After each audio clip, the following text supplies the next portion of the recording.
आज हम बहुत प्रसन्न हैं कि कोई बेटा तो है जो अपनी माँ को लेने आया है। 278 माँ में आज एक माँ को बेटा लेने के लिए आया है। भैया कैसी है मेरी माँ? ठीक हूँ। आज आपको लेने कौन आया है? मेरा बड़ा बेटा आया है। अब आप खुश हैं आज? हाँ मैं खुश तो हूँ। दुख है कि हम बिहारी जी के शरण से दूर जा रहे हैं, लेकिन ये भी खुश है कि चलो हमारा बेटा हमको लेने आया है।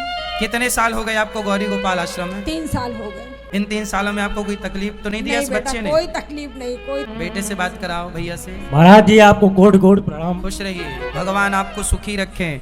आज हमें बहुत अच्छा लग रहा है कि कम से कम कोई बेटा तो है। देखो गलतियां होती हैं, अच्छा है, पर गलतियां स्वीकार कर लेना चाहिए और सुधार कर लेना चाहिए।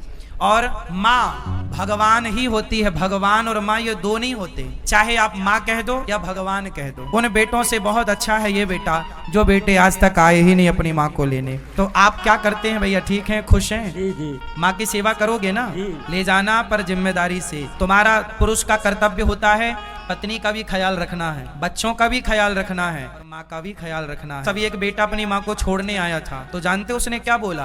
बोले मेरी माँ की मेरी पत्नी से बनती नहीं है, तो माँ को छोड़ के चला गया। मैंने बोला कि तुम अपनी पत्नी को वृद्धाश्रम में छोड़ो, माँ की सेवा करना। तो वो माँ के बिना तो रह सकता था, पर पत्नी के बिना कैसे रहेगा? हम ये नहीं कहते कि पत्नियों को छोड़ो, पत्नी को छोड़ना थोड़ी है, पर हमारी जिम्मेदारी यदि पत्नी है, यदि हमारी जिम्मेदारी हमारे बच्चे हैं, तो माँ भी हमारी ही जिम्मेदारी है। आपके पसंद का माँ बना के खवाई कभी जी जी। माँ हरदम बना के खिलाए। हर समय आपकी पसंद का ख्याल रखा ना? जी। और सोचिए कि जब इन माँओं को जरा कल्पना करो कि जब आप बड़े होंगे, आप बूढ़े होंगे, और कल को आपका बच्चा आपको यदि कहे कि आप जाओ वृद्धाश्रम में, आपको बुरा लगेगा ना? जी जी। इसी तरह हर माँ को बुरा लगता है। इसलिए पत्नी का भी साथ दो, पर माँ के साथ भी खड़े रहो। इसलिए आप आए, बहुत अच्छा लगा।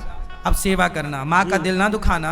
पैसा खूब कमाओ, खूब ख्याल रखो, बच्चों को पढ़ाओ लिखाओ, पत्नी का भी खूब ख्याल रखो, और अपनी माँ के साथ थोड़ा काम धाम से आया करो ना। माँ के पास बैठा करो, पाँव दबाया करो, माँ कैसी हो, आज क्या खाओगी, आज तुम्हारे लिए क्या लाएं। तुम्हारी माँ पूछती थी ना बेटा आज तुम्हारे लिए क्या बनाए, तब तुम्हारा भी धर्म है ना, पूछो माँ आज क्या खाओगी। हम स्वयं माँ से पूछते हैं, माँ क्या, इतनी सारी माएँ हैं 278, पर जितना बनता है मैं अधिकांश माँ से पूछता हूँ, माँ आज क्या खाने का मन है आपका, क्या खाओगी। जो उनका मन होता है वही बनाने की कोशिश करते हैं। तो यदि 278 माँ की हम सेवा कर सकते हैं तो आप एक माँ की करना। इनके द्वारा मैं आप हर बच्चे से कह रहा हूँ कि अपनी अपनी माँओं का ख्याल रखो, कोई माँ वृद्धाश्रम ना आए, और हर बेटा अपनी माँ को लेने आए गौरी गोपाल, और अपनी माँ को लेकर अपनी माँ की खूब सेवा करे, खूब माँ की दुआएं लें, आशीर्वाद